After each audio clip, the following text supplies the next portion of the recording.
Now we move to our second panelist, Mr. Vüsal Qasımlı, who is the Executive Director for the Center for Economic Reforms in Azerbaijan. Mr. Vüsal, maybe before you give us your take on the future economic and trade prospects of the OIC, maybe you can tell us a little bit about the Center for Economic Reforms, so we know a little bit more about this center.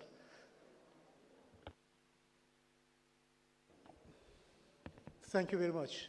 Dear ladies and gentlemen, it's my pleasure to deliver my speech in front of you, and using this opportunity, I would like to extend my gratitude to all co-facilitators, including my friend Orhan Merlin for inviting me, for hosting me.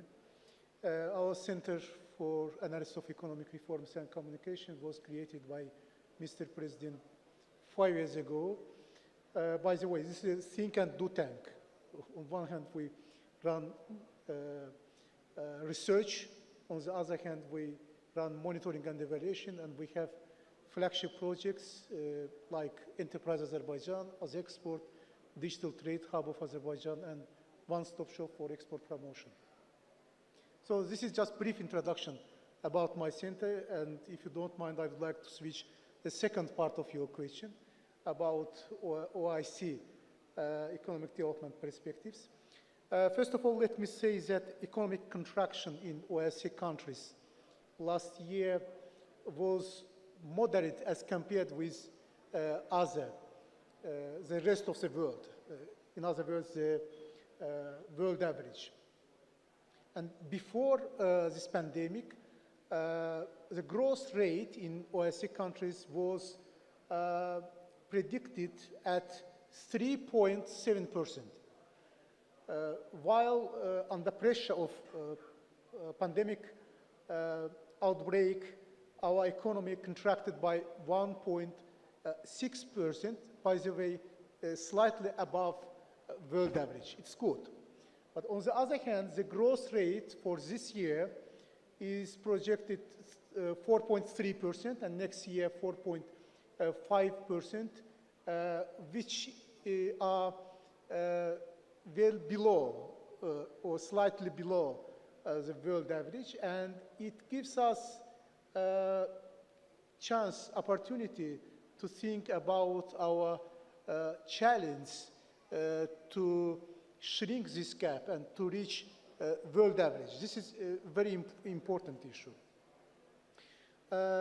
At this point, I would like to emphasize the underperformance of our economy, I mean economy of OIC.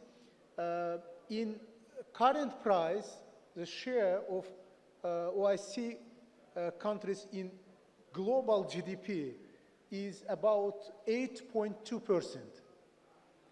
And the decline in the share of OIC countries in the total GDP of non-OIC developing countries shows that OIC economies have not demonstrated as good as non-OIC developing countries in pushing forward increasing their output.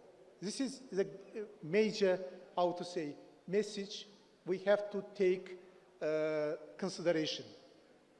The second issue is about divergence. And today, international organizations echo concerns over an increasing divergence while economic recovery continues.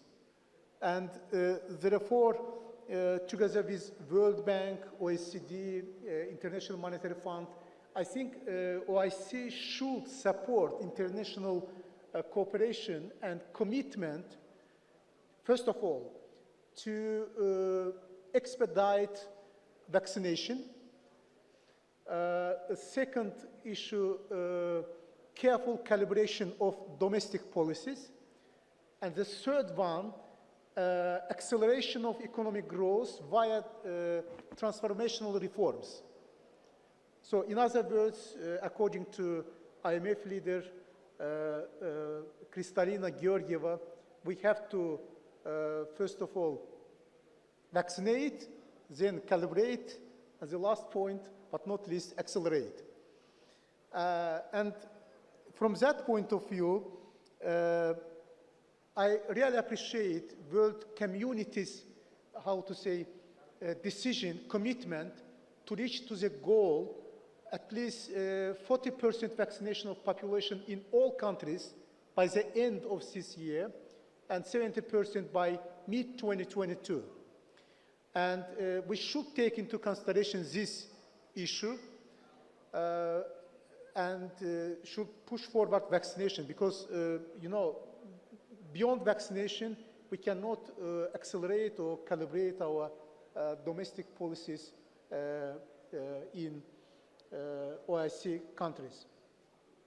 And one more important issue is about, how to say, fragmentation of OIC countries. Because look at the OIC, how to say, picture, and you can see that our OIC countries have been fragmented among European Union, Eurasian Union, Shanghai Cooperation Organization, ASEAN, Gulf countries, African Union, so on. And in 2019, the Journal of Economists predicted that the new world will work differently.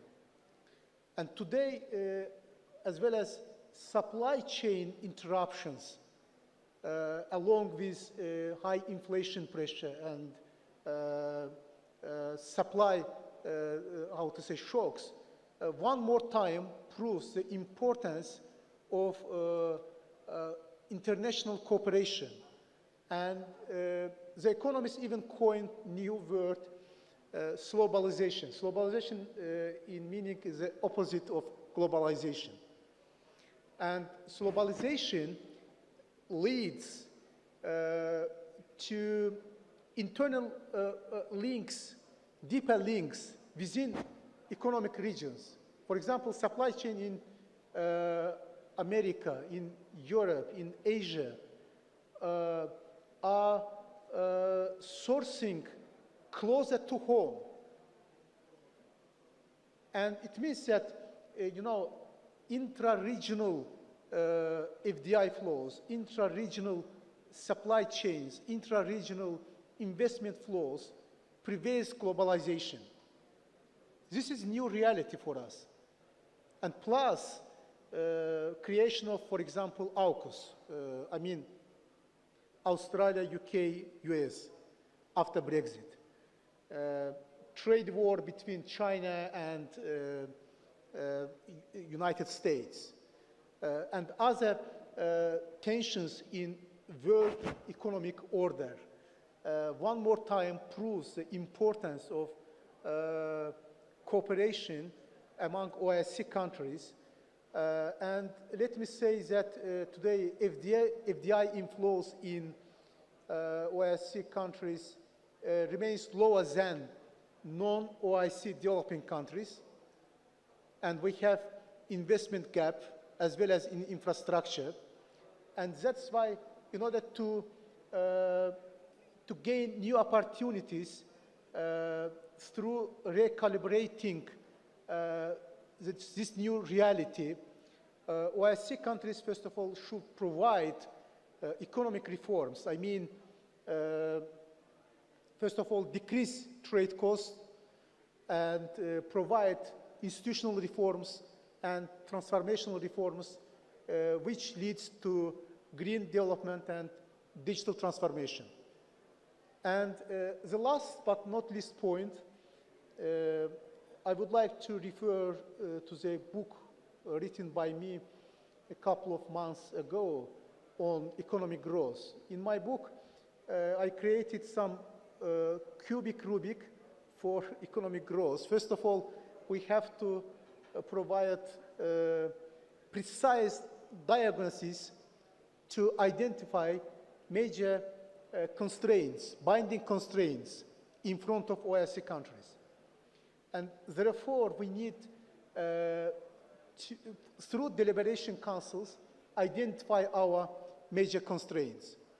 By the way, according to presidential decree, now Azerbaijan is in pipeline to compile new socioeconomic development plan. Niyazim Ali mentioned about this plan after completion of strategic roadmaps. And I think we had enough discussion about these new priorities identified by Mr. President. And the second, after, of course, diagnostics, we need to identify our tool. There are two tools, I mean PDIA, problem-driven iterative adaptation, and solution and leader-driven approach. And it depends, of course. Both methodology have been introduced by Harvard University, by my professor, Ricardo Hausmann and Matt Andrews. And I think in case of our countries, we have to prefer problem-driven iterative adaptation approach. Problems should drive us, and we should iterate each time in order to identify major constraints at every stage, and then push forward our economic growth. And the last point, when we speak about OIC challenge perspectives, we should identify the level of, how to say, policy. I mean, it might be international, for example, in international level, OIC countries or OIC structures, as a voice of Islamic world, should take into consideration international commitments to transformational issues. In regional, for example, level, we have to take into account other issues like regionalism. In local level, I think globalization is very important. We should bring global ideas to local level and localize these ideas, I mean, as well as green economy and digital transformation, which are very important in front of our countries. And of course, national and sectoral level. So, first of all, diagnostics. And diagnostics might cover a lot of issues: institutional, cultural, geographical, and so on. Then we have to identify tool, either PDIA, problem-driven iterative adaptation, or solution and leader-driven approach. And the last point, we have to identify the level of implementation of this policy. So this is just brief introduction from my side. If you will have other questions, it will be my pleasure. Thank you very much. Thank you.